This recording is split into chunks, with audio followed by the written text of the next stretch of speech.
హ్మ్. చాలా మంది ఏదో సైంటిఫిక్ ఎక్స్ప్లెనేషన్స్, ఈ ఎక్స్ప్లెనేషన్స్ వల్ల ఎనర్జీ రాదు.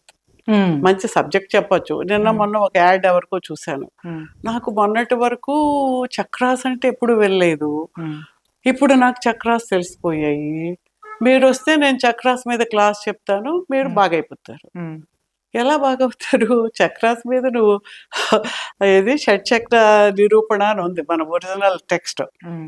అక్కడి నుంచి ఇప్పటి వరకు ఎన్ని చక్రాస్ చదివినా ఆ చక్ర ఎలా how you can scan the chakras. Machinery ఏమన్నా ఉందా అమ్మా? ఇప్పుడు మిషనరీ కొన్ని ఉన్నాయి కదా. మిషనరీ అనేది ఊరికే మన నమ్మకానికే కానీ లేకపోతే మన చేతులకే తెలుస్తుంది. Okay. You can feel how the చక్ర ఈజ్ దేర్. చెప్పులు ఆడిపోతుంది అక్కడ బాగాలేకపోతే. హ్మ్. ఎవరికైనా బాగాలేని వాళ్ళకి చేస్తే మన చేతులు ఇలాగ గుచ్చుకున్నట్టు అయిపోతుంది అనమాట నెగిటివ్ ఎనర్జీ అనేది. హ్మ్.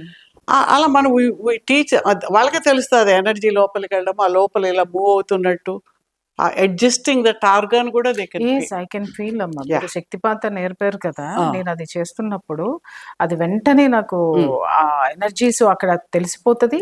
నా చేతుల్లో కూడా వైబ్రేషన్స్ చేతులు వస్తాయి హీట్ అవ్వడము, విపరీత. చేతుల్లోంచి అది అయిపోయిన తర్వాత ఆవలింతలు వచ్చేస్తాయి ఆవలింతలు నాకు. వస్తాయి, ఆవలింతలు కొంతమందికి వస్తాయి.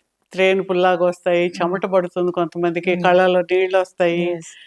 That's all. ఆ లోపల ఉన్న ఆ నెగిటివ్ ఎనర్జీస్ డిజాల్వ్ అయ్యి ఎక్స్పెల్ అవ్వడం అనమాట బయటికి. These are all symptoms. Okay. ఇవి కాకుండా ఏదో పుస్తకాలు చదివి మేము చెప్తాము అంటే వినడానికి బాగుంటుంది. సబ్జెక్ట్ ఎవరు చెప్పినా కొత్త సబ్జెక్ట్ బాగానే ఉంటుంది కదా, కానీ రిజల్ట్ మనకు రావాలి కదా.